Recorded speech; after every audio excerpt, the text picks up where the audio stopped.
What's up everyone, it's Zane, and today I want to take you all along the ride and the journey of designing and building a custom LEGO Highway Incident Response Unit. Let's get building.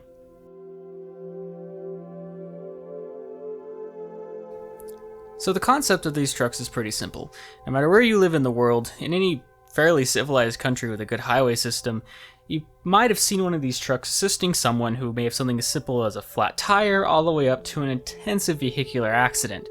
They are either used in that case of a flat tire to just help you get back up on the road, or they are also sometimes used as a first incident response unit. They're always on patrol. They're the easiest ones that can get there, minus maybe a highway patrol trooper, and they can establish a scene, redirect traffic, and make sure everyone is okay, and form a basis for the other units to respond around. They're fairly common. They come in many variants and sizes.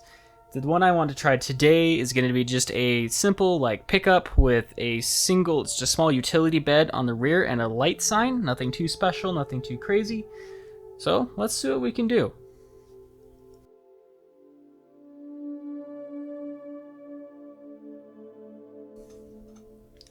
So I'm already coming into an interesting segment. I'm kind of going after a Ford look of a front end. And the grill plate that Ford does that has a really large, central flat location. They're really hard and 5 wide because, to me at least, there's just not enough height to kind of justify these 2 bricks for the headlights to get the look. And I know that there's other aspects of the look I'm not nailing. Plus, I'm just kind of using it as a baseline. At least to me, this is a more realistic representation of a front end like that. That's just me. This is actually kind of also based around a Ford, but I'm going to experiment with it. So this is kind of what I've developed. It's very fragile. It's all 5 pieces right now, but I'm going to see if I can make this work. If not, we'll come back to the drawing board and try something else. Oh yes, I'm also very well aware that my time-lapse location isn't working out so hot either, so I'm going to change that too so it looks nicer. In fact, I might readjust a few other camera angles just for kicks. So I've readjusted a few camera angles. Still have some runway parts, but that's kind of my problem. Regardless, hopefully y'all can now see the process better. Let's try this again.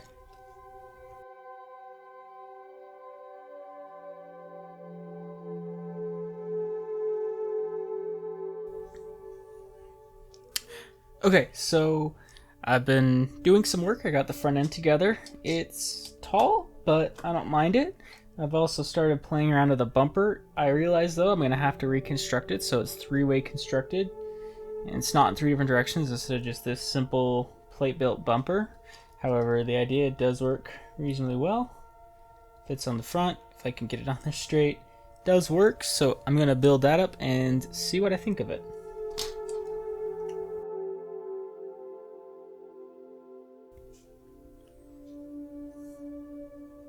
So this most definitely is one of those points where I really wish I could do something that is just currently not possible with my part selection, my knowledge, and, well, LEGO universe in general.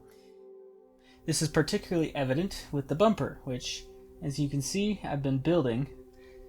However, and I've got to a point that I like, but I don't. I don't like these side portions, because the one solution is to stick a 1x1 brick right here.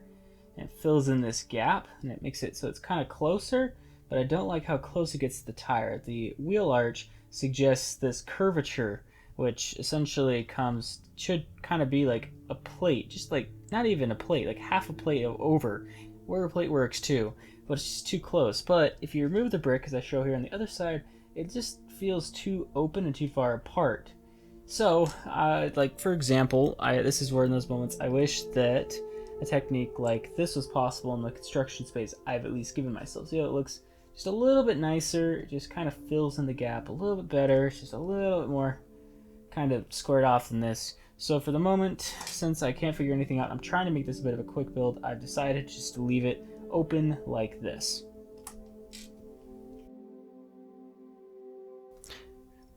So something I actually thought about while I was building this model, a little tip that I can give you, is have a selection of pieces that you can get in bulk.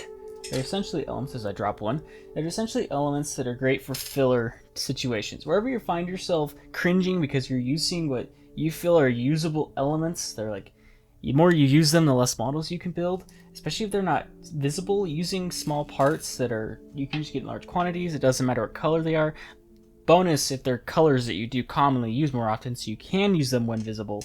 It's a really good idea to pick. I mean, even quantities in this couple to several hundreds, especially depending on what you're building, even thousands, like especially if you're like a building builder or something, can be very useful for when you're building models like this. I've already used 6 of these in here, and they're not even visible, and 1 of these.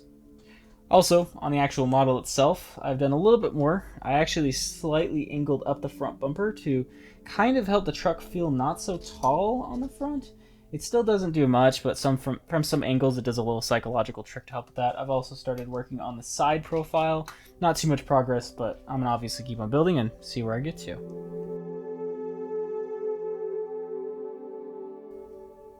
So I've gone ahead and done a little bit more work on the model and came up with a different concept. I'm going to try to use these as side windows for the cabin. As you can see, I've made some progress, like in English sometimes, on the actual construction. I'm going to now go ahead and actually fill in the base of the body a little bit more to give it some extra size and to help solidify the foundation of the truck and keep on building. I've been looking at this front end more, and I'll be completely honest, I think it's too tall. I don't know how it's going to proportionally fit in with the truck. I'm going to try it, see what happens, see if it works for me, but I think it's going to be a problem, so I think I'll be changing it out. However, I will do that after I complete the rest of the model to see what it looks like, because I'm still kind of getting used to building 5-wide vehicles, so I want to see what it looks like before I decide to trash it.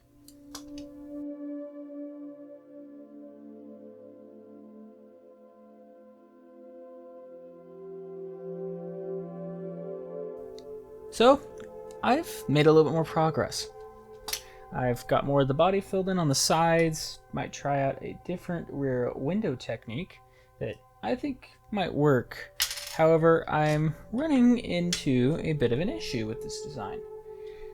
I was originally using 1x6 plates as just kind of a bottom runner rail underneath here, and it's not bad, but it leaves this little gap behind the fender, so I was actually realizing I could fix that by using jumper plates. And then to continue that fix, what I would do is I would then use tiles to create the back of the cab, and it would actually create a gap in between the cab and the rear equipment body bed that would be a bit more realistic than having it just smushed up against the back of the cab. However, I am running into some complexities with connection points on the back. This arrangement is kind of necessary because these panels are just floating, so I need an anchor point in the rear to help anchor them to the frame, and so that's what I've currently come up with. Additionally, I'm running into issues with different transparent elements, trying to figure out different versions I can use that will have compatibility with rear windows, so figuring that part out. A quick tip, if you're building 5 wide, you need to decide how you're going to design your frame. I've gone with a 2-stud wide frame here, and then having the 5-stud wide body and just kind of letting, again, just anchoring it up on the front 2 corners and in the middle of the back. This is a common technique. I'm not the only one who uses this. However, you can also design a natively 5-stud wide frame, which can also work depending on what your goal is.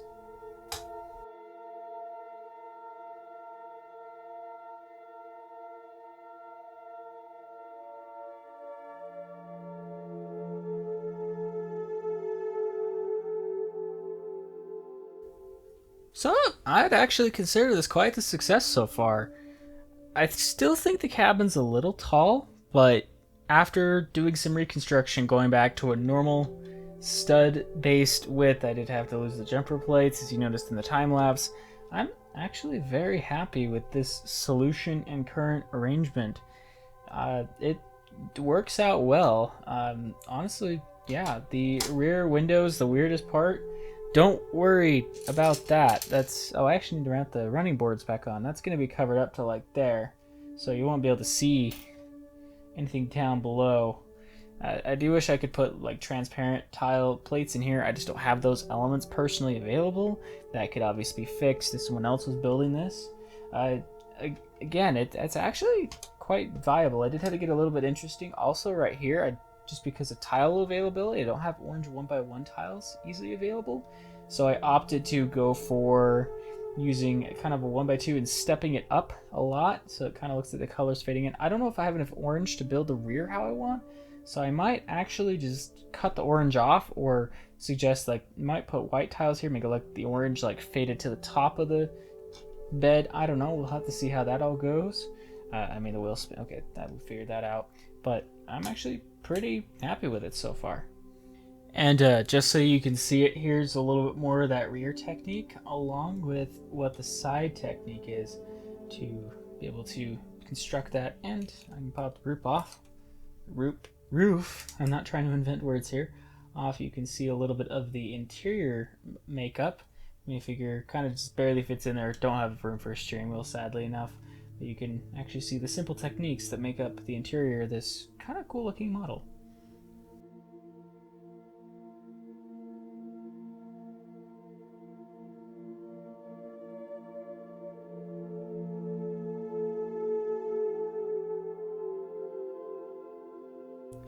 So this is an area where things are beginning to get interesting. I'm working on the rear equipment compartments for the rear, and I decided to go with a simple brick-built design because functional equipment compartments in this scale is complicated, let alone the fact that I've only barely been able to figure out a couple different designs that work. This truck does use one, but they're roll-up doors and they're kind of tall and bulky, and they're not what I'm going for on this.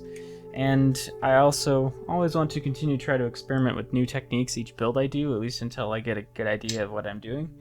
Another interesting thing is getting the truck fenders to work for the rear of the bed, trying to match kind of the source material and the look I would like.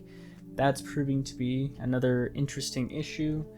It's kind of working out in some ways, it isn't in others, so I'm just gonna have to keep on experimenting with it and see what happens. This is how my design process works, is I kind of get a couple different elements to be like, this would be great if this has worked, and this would be great if that worked.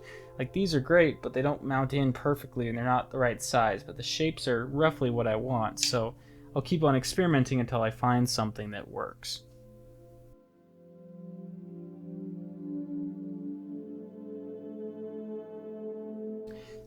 So here's an example of a situation where I've developed a different variation. So as you saw, I originally was using this design concept for the rear fender.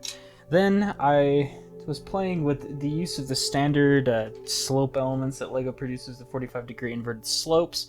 However, to me, especially at this scale, they just flare out way too much and do not look good at this scale. To me, at least, using bigger tires, they actually work better, but in this particular arrangement, no, not so much.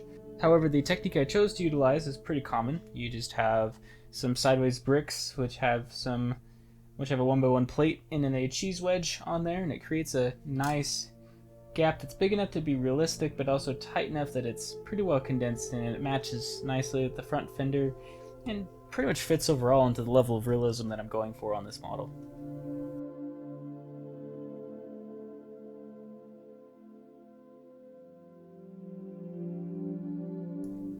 So for me at least, this is one of those moments that when I'm building something, I have to sometimes decide in between functionality versus displayability.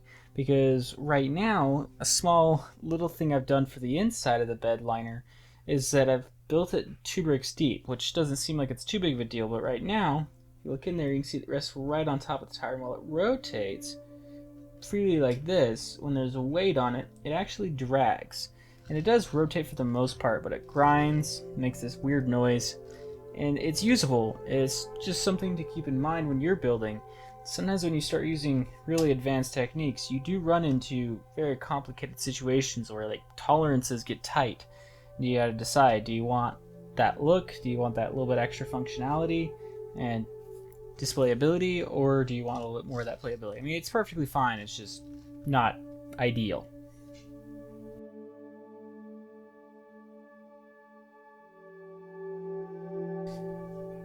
So for the moment, I have finished the rear of the utility bed.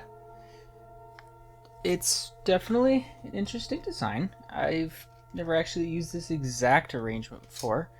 I wouldn't say I'm 100% happy with it. I'll be completely honest, this model is kind of a 7, 8 out of 10 for me as far as like my quality standards go, at least personally.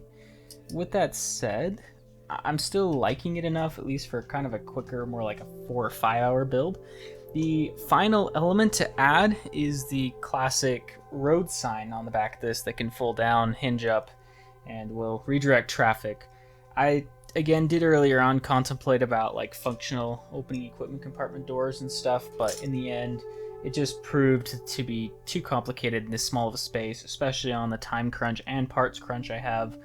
When I design this model of CAD, I might give it a shot, might not, probably won't, but I can at least try again to get some better architectural stability, since, like, for example, these tiles are held on by just one stud.